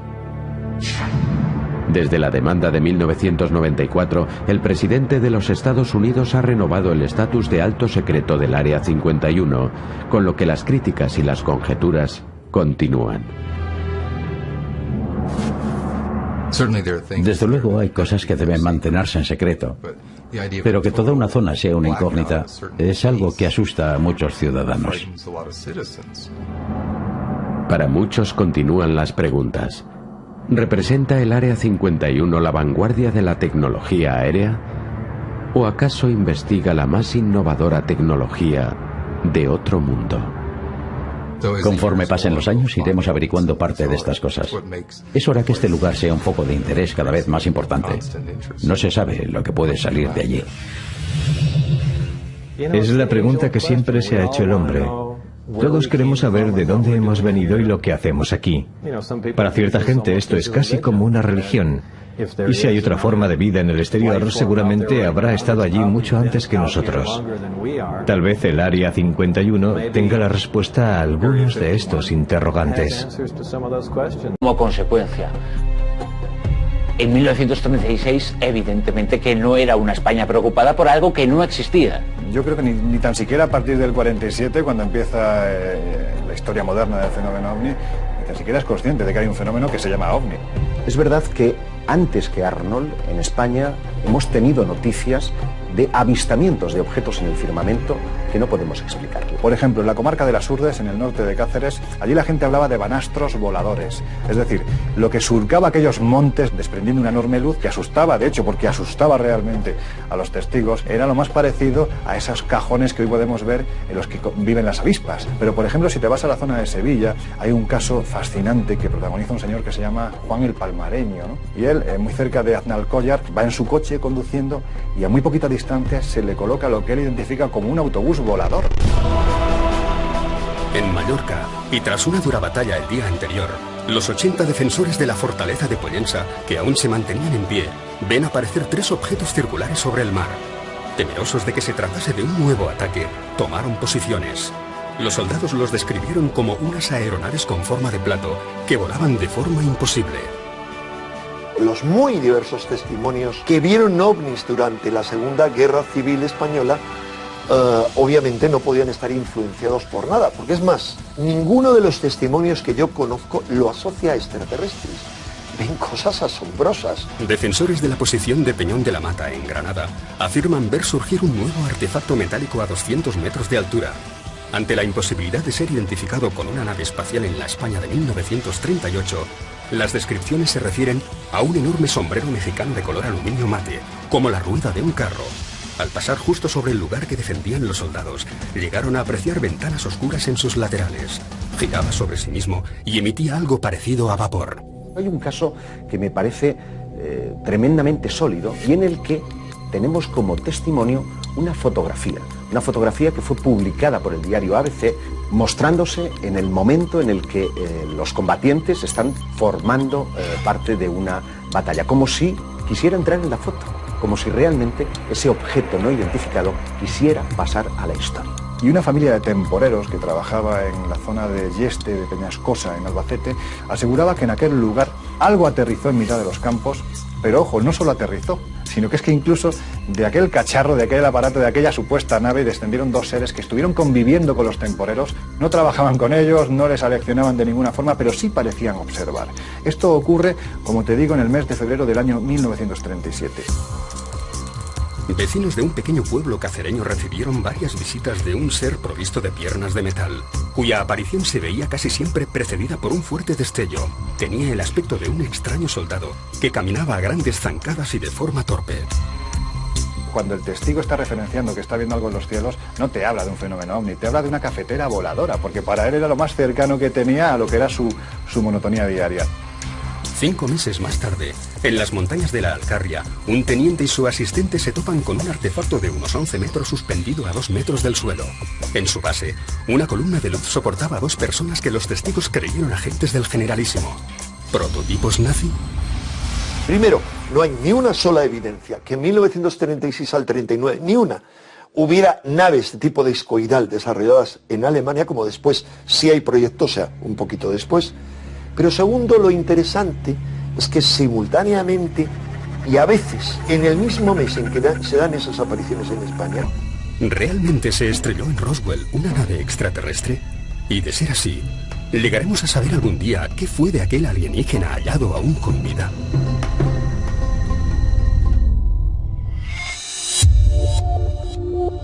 Tenemos otros casos como el de Philip Corso, un coronel de la Fuerza Aérea, que afirma haber tenido acceso a los restos de Roswell, que estuvo allí, que vio el cuerpo de uno de aquellos seres. En su lecho de muerte hizo una serie de confesiones. Dijo que realmente hubo una campaña para desacreditarlo, pero que Roswell, de hecho, habría sido real. Corso afirma que en un determinado momento se dieron cuenta de que los radares interferían en la sustentabilidad de los llamados ovnis. Y que nada más darse cuenta, los militares comenzaron a direccionar los radares con la intención de derribarlos. Corso dice que mucha de la tecnología, que gran parte del desarrollo del siglo XX, se debe a la reingeniería, que proviene de la recuperación de ciertos objetos que cayeron. Los militares habrían tenido acceso a su tecnología y fueron capaces de copiarla. Y de ahí el desarrollo de los ordenadores, el plasma. Vamos, que todo el progreso tan acelerado que hemos vivido en el siglo XX habría sido posible gracias a Roswell y a otros casos similares que podrían haber ocurrido. Casualidad o no, en los 20 años siguientes al incidente Roswell, la humanidad alcanza un desarrollo tecnológico inimaginable pocos años antes. La década de los 40 estuvo marcada por el control de la energía nuclear. Como consecuencia de la Segunda Guerra Mundial se desarrolla el radar y se construyen los primeros ordenadores eléctricos. Mientras, los hogares se llenan de electrodomésticos. En 1950 se inventa la tarjeta de crédito. En 1953, Watson y Crick descubren la estructura del ADN. En 1958 desarrollamos el chip. En 1961, Yuri Gagarin se convierte en el primer astronauta y nace la tecnología láser. En 1967, mientras ya somos capaces de producir microondas, se lleva a cabo el primer trasplante de corazón. Tan solo 2 años después, el ser humano pisa la luna. Si estas personas realmente participaron en equipos de recuperación, seguramente tuvieron acceso a otro tipo de tecnología de ellos. Seguramente trabajaron en averiguar cómo funcionaba aquello. Pero se nos niega el acceso a esa información. El exministro de Defensa canadiense, Paul Hellyer, es otra de las personas que dice que Roswell fue verdad, que sabe que existe una campaña de desacreditación. El testimonio más potente para mí es el de un muchacho, un joven, en aquel entonces, cuyo padre estaba destinado en la base de Roswell, después, inmediatamente después del caso, pero que vivió, habló con muchos testigos, y este hombre se convirtió luego en el único doctor en ciencias que con su doctorado debajo del brazo, y siendo además ingeniero, y siendo piloto de pruebas de primerísima línea, pisó la luna. Era el doctor Edgar Mitchell. El doctor Edgar Mitchell Sexto hombre en pisar la Luna. Fue muy claro al decir que habló con personas dentro del gobierno y dentro de otras estructuras que le dijeron o que le confirmaron que hay mucho más detrás del fenómeno ovni y que incluso aquello que aconteció en Roswell fue real. Cuando él no solo se ha jubilado, sino que ya le da lo mismo lo que le digan, se ha convertido en uno de los mayores combatientes acerca de que el gobierno americano tiene naves. Sabemos que solamente en nuestra galaxia hay cerca de 200.000 millones de estrellas y que muchas de ellas son muy parecidas a nuestro planeta. Pero aún no sabemos dónde empieza ni dónde acaba el universo. No sabemos cómo se creó, no sabemos su tamaño ni las leyes que lo rigen. Y lo que es más importante, no sabemos si existe vida inteligente en algún otro punto del cosmos o estamos solos. Existen indicios de que algo extraño pasa. ¿Cómo no va a haber posibilidades de que exista vida extraterrestre? 200.000 millones de estrellas en nuestra galaxia y nuestra galaxia es simplemente una motita de polvo en la inmensidad del universo. Tiene que existir vida. Somos una especie de náufragos del cosmos. Navegamos sobre una balsa a 30 kilómetros por segundo a la búsqueda de un otro. Un otro que sea compatible o no con nuestra existencia. Vivimos en un planeta mediano que orbita alrededor de una estrella no muy grande, en un sistema solar bastante corriente, dentro de una de las miles de galaxias que pueblan el universo. ¿Realmente podemos afirmar que somos una especie única?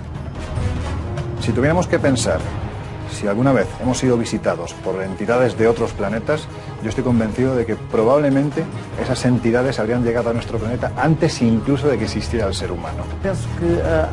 Hay mucha angustia de soledad, de buscar respuestas, de buscar un hermano, otro que nos diga que, de hecho, no estamos solos. La hipótesis es muy arriesgada, pero ¿por qué no? ¿Por qué vamos a restringirnos a lo que nos manda y nos ordena el sistema establecido, que nos pone unas orejeras y que nos dice, de este límite, de esta cerca, no puede uno salirse porque es estigmatizado y condenado? Bien, yo soy una oveja rebelde.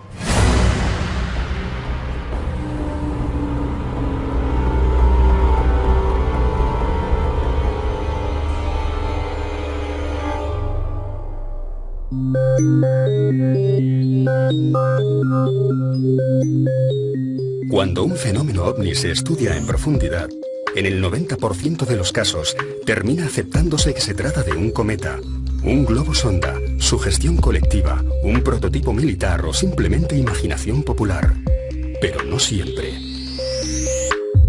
Es probable que entre tantos casos, entre tantos miles de casos, exista uno que podría mostrar que nos hayan visitado desde fuera.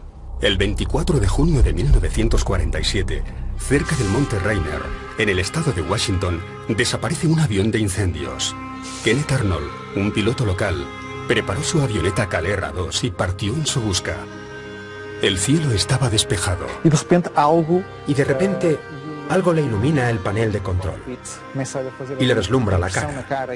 Intenta averiguar qué está pasando y mirando por la ventanilla de su avión ve que hay unos objetos. Ante él y sobre el Monte Rainier, Arnold divisó 9 aeronaves en formación. Volaban en línea recta, eran muy delgados, circulares y no tenían cola. No eran aviones, pero tampoco sabía qué eran. Se puede decir que cuando Kenneth Arnold vio platillos volantes en junio de 1947, fue el día que todos vimos platillos volantes por primera vez. Nada más terminar la Segunda Guerra Mundial en 1945, da comienzo el periodo conocido como la Guerra Fría. Las dos grandes potencias, Estados Unidos y la Unión Soviética, se disputan la hegemonía militar, social, cultural y económica del planeta. Si bien este enfrentamiento no llegó a desembocar en la que habría sido la Tercera Guerra Mundial, el mundo del espionaje, el control sobre la información y la paranoia acerca de lo que pudiese estar tramando el enemigo se adueñó del panorama internacional. Kenneth Arnold era un patriota norteamericano. En consecuencia, él jamás pensó que lo que había avistado pudieran ser naves de otro planeta. Estamos enmarcados en un contexto de Guerra Fría y él lo que quiere es tratar de ayudar a su país. Estamos muy próximos a las explosiones de Hiroshima y Nagasaki. Y por tanto, pensó que pudiera tratarse de un prototipo soviético. Si iba tan rápido, podía transportar bombas nucleares. Se asustó un poco. Los primeros en entrar en escena fueron el FBI como responsable de la seguridad nacional y la prensa. Ante los periodistas, Arnold trató de explicar lo que había visto. Habló de unos objetos que se movían a gran velocidad y realizando maniobras imposibles, como si fueran platos al chocar contra el agua. Sin proponérselo, Kenneth Arnold había dado comienzo a la era de los platillos volantes. Aquello se les fue de las manos y él se convirtió en una celebridad mundial.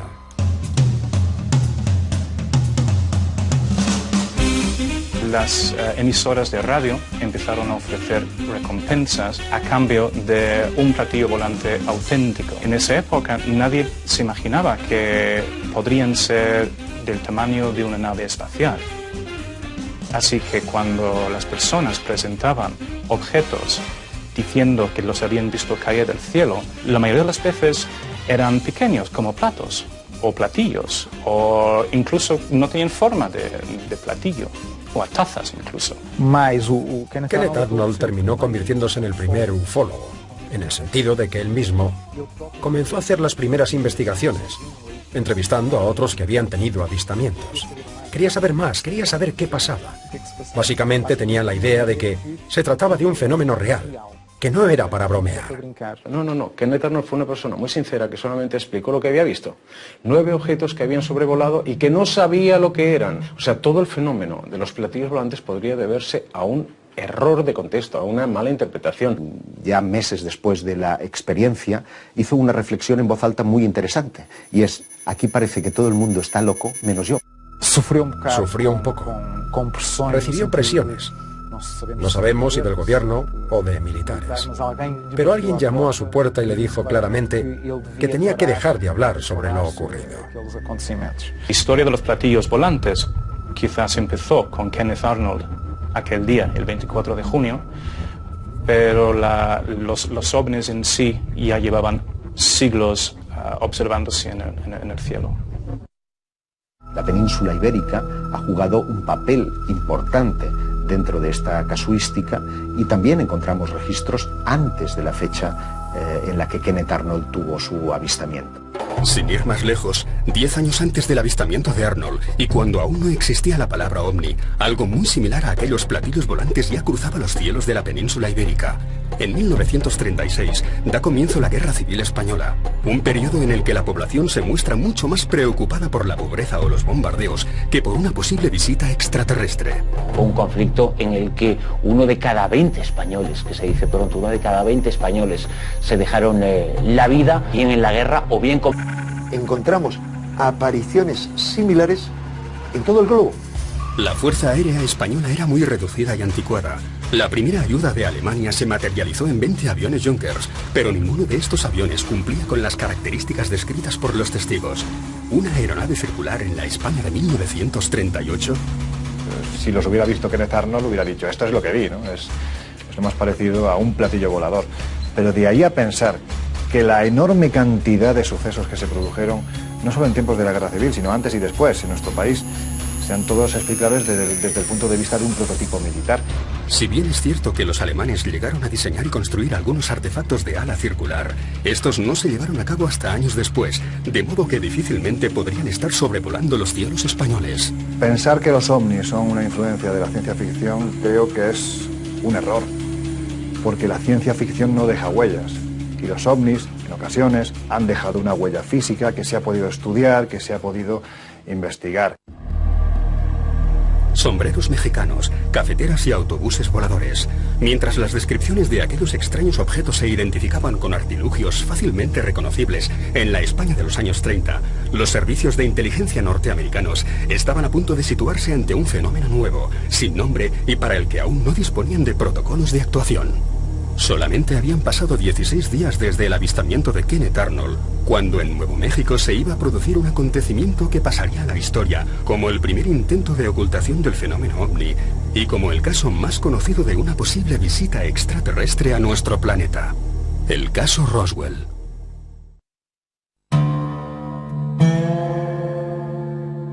El 10 de julio de 1947, Mac Brazel, capataz del rancho Foster, encuentra los restos de un extraño objeto metálico.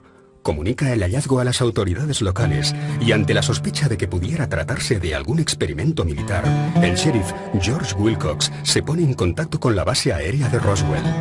2 horas más tarde, todo el perímetro se encontraba bajo control militar.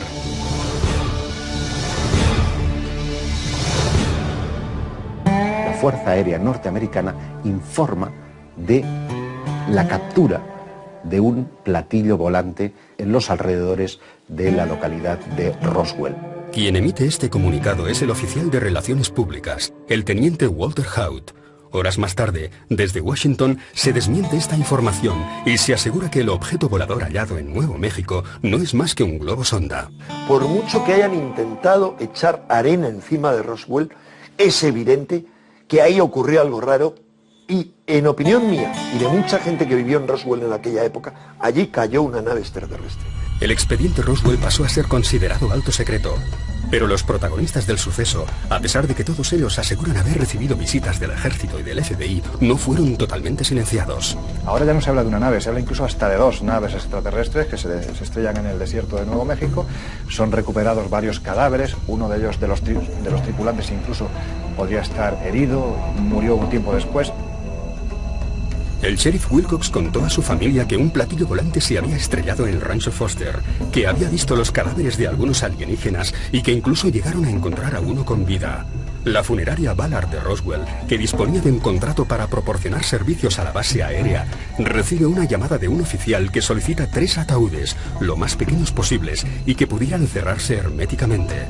El propio Marcel asegura que se trataba de una nave espacial y que los militares llegaron a sustituir las piezas que él encontró por las de un globo meteorológico. De Peñón de la Mata, en Granada, afirman ver surgir un nuevo artefacto metálico a 200 metros de altura. Ante la imposibilidad de ser identificado con una nave espacial en la España de 1938, las descripciones se refieren a un enorme sombrero mexicano de color aluminio mate, como la rueda de un carro. Al pasar justo sobre el lugar que defendían los soldados, llegaron a apreciar ventanas oscuras en sus laterales. Giraba sobre sí mismo y emitía algo parecido a vapor. Hay un caso que me parece tremendamente sólido y en el que tenemos como testimonio una fotografía que fue publicada por el diario ABC, mostrándose en el momento en el que los combatientes están formando parte de una batalla, como si quisiera entrar en la foto, como si realmente ese objeto no identificado quisiera pasar a la historia. Y una familia de temporeros que trabajaba en la zona de Yeste, de Peñascosa, en Albacete, aseguraba que en aquel lugar algo aterrizó en mitad de los campos, pero ojo, no solo aterrizó, sino que es que incluso de aquel cacharro, de aquel aparato, de aquella supuesta nave, descendieron 2 seres que estuvieron conviviendo con los temporeros, no trabajaban con ellos, no les aleccionaban de ninguna forma, pero sí parecían observar. Esto ocurre, como te digo, en el mes de febrero del año 1937. Vecinos de un pequeño pueblo cacereño recibieron varias visitas de un ser provisto de piernas de metal, cuya aparición se veía casi siempre precedida por un fuerte destello. Tenía el aspecto de un extraño soldado que caminaba a grandes zancadas y de forma torpe. Cuando el testigo está referenciando que está viendo algo en los cielos, no te habla de un fenómeno ovni, te habla de una cafetera voladora, porque para él era lo más cercano que tenía a lo que era su monotonía diaria. 5 meses más tarde, en las montañas de la Alcarria, un teniente y su asistente se topan con un artefacto de unos 11 metros suspendido a 2 metros del suelo. En su base, una columna de luz soportaba a 2 personas que los testigos creyeron agentes del Generalísimo. ¿Prototipos nazi? Primero, no hay ni una sola evidencia que en 1936 al 39, ni una, hubiera naves de tipo discoidal desarrolladas en Alemania, como después sí hay proyectos, o sea, un poquito después. Pero segundo, lo interesante es que simultáneamente y a veces en el mismo mes en que se dan esas apariciones en España, encontramos apariciones similares en todo el globo. La Fuerza Aérea Española era muy reducida y anticuada. La primera ayuda de Alemania se materializó en 20 aviones Junkers, pero ninguno de estos aviones cumplía con las características descritas por los testigos. ¿Una aeronave circular en la España de 1938? Si los hubiera visto Kenneth Arnold, hubiera dicho, esto es lo que vi, ¿no? Es lo más parecido a un platillo volador. Pero de ahí a pensar que la enorme cantidad de sucesos que se produjeron, no solo en tiempos de la Guerra Civil, sino antes y después en nuestro país, sean todos explicables desde el punto de vista de un prototipo militar. Si bien es cierto que los alemanes llegaron a diseñar y construir algunos artefactos de ala circular, estos no se llevaron a cabo hasta años después, de modo que difícilmente podrían estar sobrevolando los cielos españoles. Pensar que los ovnis son una influencia de la ciencia ficción creo que es un error, porque la ciencia ficción no deja huellas, y los ovnis, en ocasiones, han dejado una huella física que se ha podido estudiar, que se ha podido investigar. Sombreros mexicanos, cafeteras y autobuses voladores. Mientras las descripciones de aquellos extraños objetos se identificaban con artilugios fácilmente reconocibles en la España de los años 30, los servicios de inteligencia norteamericanos estaban a punto de situarse ante un fenómeno nuevo, sin nombre y para el que aún no disponían de protocolos de actuación. Solamente habían pasado 16 días desde el avistamiento de Kenneth Arnold, cuando en Nuevo México se iba a producir un acontecimiento que pasaría a la historia como el primer intento de ocultación del fenómeno ovni y como el caso más conocido de una posible visita extraterrestre a nuestro planeta. El caso Roswell.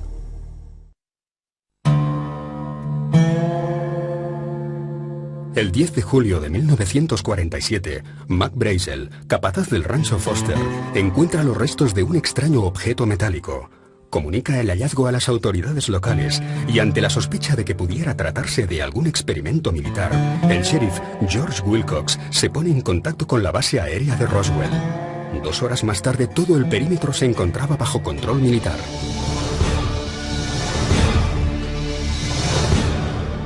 La Fuerza Aérea Norteamericana informa de la captura de un platillo volante en los alrededores de la localidad de Roswell.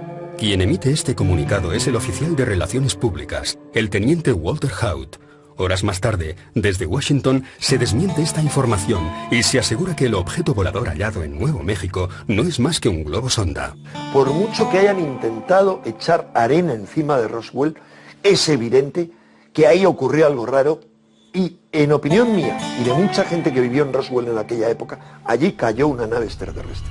El expediente Roswell pasó a ser considerado alto secreto, pero los protagonistas del suceso, a pesar de que todos ellos aseguran haber recibido visitas del ejército y del FBI, no fueron totalmente silenciados. Ahora ya no se habla de una nave, se habla incluso hasta de 2 naves extraterrestres que se estrellan en el desierto de Nuevo México. Son recuperados varios cadáveres, uno de ellos de los tripulantes incluso podría estar herido, murió un tiempo después. El sheriff Wilcox contó a su familia que un platillo volante se había estrellado en el rancho Foster, que había visto los cadáveres de algunos alienígenas y que incluso llegaron a encontrar a uno con vida. La funeraria Ballard de Roswell, que disponía de un contrato para proporcionar servicios a la base aérea, recibe una llamada de un oficial que solicita 3 ataúdes, lo más pequeños posibles, y que pudieran cerrarse herméticamente. El propio Marcel asegura que se trataba de una nave espacial y que los militares llegaron a sustituir las piezas que él encontró por las de un globo meteorológico.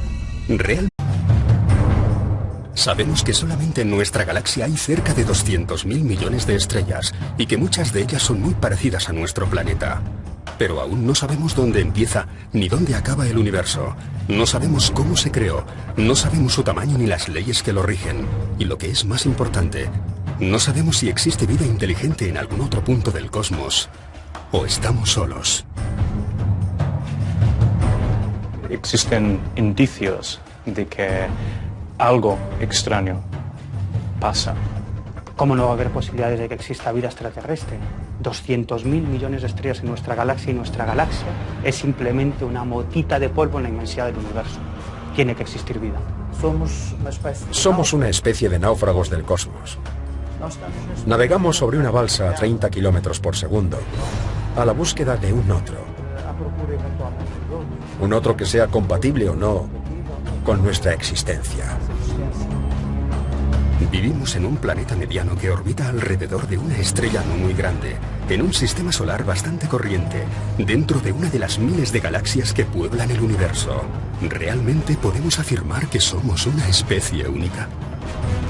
Si tuviéramos que pensar si alguna vez hemos sido visitados por entidades de otros planetas, yo estoy convencido de que probablemente esas entidades habrían llegado a nuestro planeta antes incluso de que existiera el ser humano. Hay mucha angustia de soledad, de buscar respuestas, de buscar un hermano, otro que nos diga que, de hecho, no estamos solos. La hipótesis es muy arriesgada, pero ¿por qué no?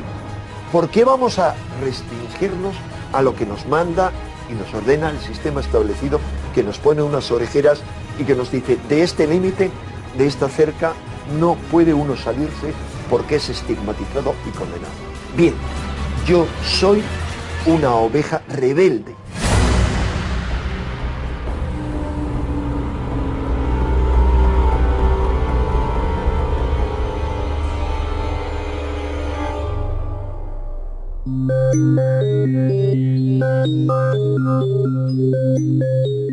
Cuando un fenómeno ovni se estudia en profundidad, en el 90% de los casos termina aceptándose que se trata de un cometa, un globo sonda, sugestión colectiva, un prototipo militar o simplemente imaginación popular. Pero no siempre.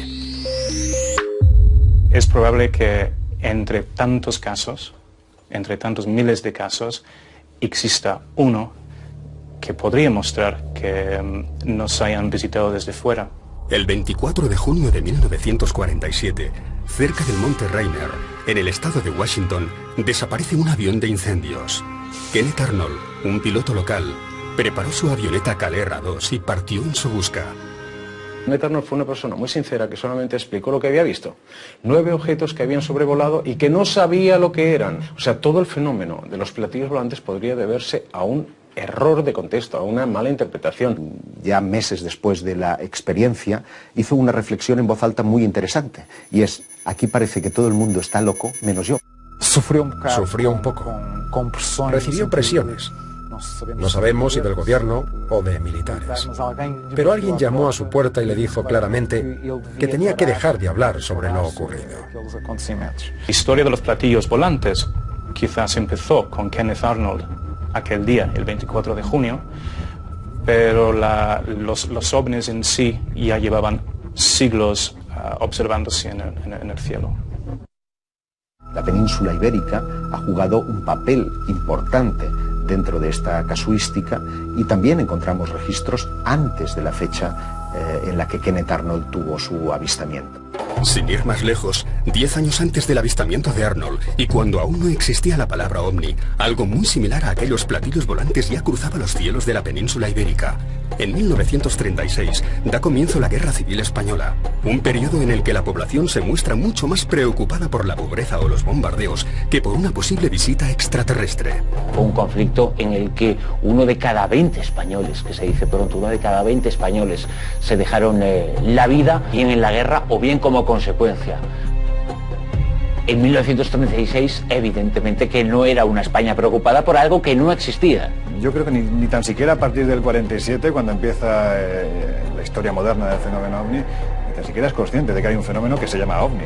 Es verdad que antes que Arnold, en España, hemos tenido noticias de avistamientos de objetos en el firmamento que no podemos explicar. Por ejemplo, en la comarca de las Urdes, en el norte de Cáceres, allí la gente hablaba de banastros voladores. Es decir, lo que surcaba aquellos montes desprendiendo una enorme luz que asustaba, de hecho, porque asustaba realmente a los testigos, era lo más parecido a esos cajones que hoy podemos ver en los que viven las avispas. Pero, por ejemplo, si te vas a la zona de Sevilla, hay un caso fascinante que protagoniza un señor que se llama Juan el Palmareño, ¿no? Y él, muy cerca de Aznalcóllar, va en su coche conduciendo y a muy poquita distancia se le coloca lo que él identifica como un autobús volador.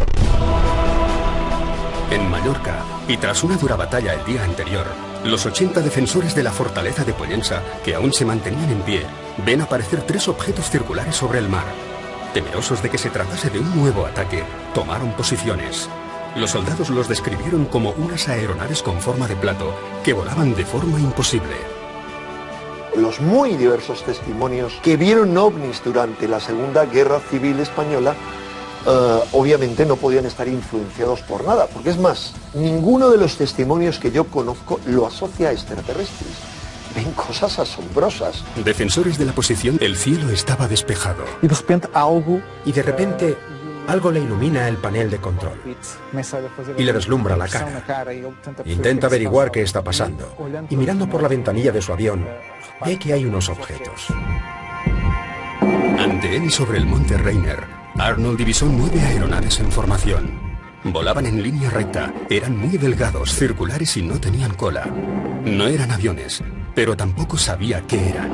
Se puede decir que cuando Kenneth Arnold vio platillos volantes en junio de 1947 fue el día que todos vimos platillos volantes por primera vez. Nada más terminar la Segunda Guerra Mundial en 1945, da comienzo el periodo conocido como la Guerra Fría. Las dos grandes potencias, Estados Unidos y la Unión Soviética, se disputan la hegemonía militar, social, cultural y económica del planeta. Si bien este enfrentamiento no llegó a desembocar en la que habría sido la Tercera Guerra Mundial, el mundo del espionaje, el control sobre la información y la paranoia acerca de lo que pudiese estar tramando el enemigo se adueñó del panorama internacional. Kenneth Arnold era un patriota norteamericano. En consecuencia, él jamás pensó que lo que había avistado pudieran ser naves de otro planeta. Estamos enmarcados en un contexto de Guerra Fría y él lo que quiere es tratar de ayudar a su país. Estamos muy próximos a las explosiones de Hiroshima y Nagasaki. Y por tanto, pensó que pudiera tratarse de un prototipo soviético. Si iba tan rápido, podía transportar bombas nucleares. Se asustó un poco. Los primeros en entrar en escena fueron el FBI como responsable de la seguridad nacional y la prensa. Ante los periodistas, Arnold trató de explicar lo que había visto. Habló de unos objetos que se movían a gran velocidad y realizando maniobras imposibles, como si fueran platos al chocar contra el agua. Sin proponérselo, Kenneth Arnold había dado comienzo a la era de los platillos volantes. Aquello se les fue de las manos y él se convirtió en una celebridad mundial.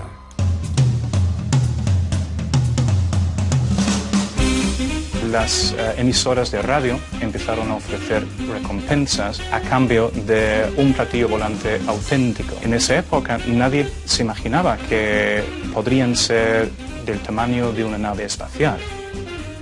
Así que cuando las personas presentaban objetos diciendo que los habían visto caer del cielo, la mayoría de las veces eran pequeños como platos o platillos, o incluso no tenían forma de platillo. O a tazas incluso. Kenneth Arnold terminó convirtiéndose en el primer ufólogo, en el sentido de que él mismo comenzó a hacer las primeras investigaciones, entrevistando a otros que habían tenido avistamientos. Quería saber más, quería saber qué pasaba. Básicamente tenía la idea de que se trataba de un fenómeno real, que no era para bromear. No, que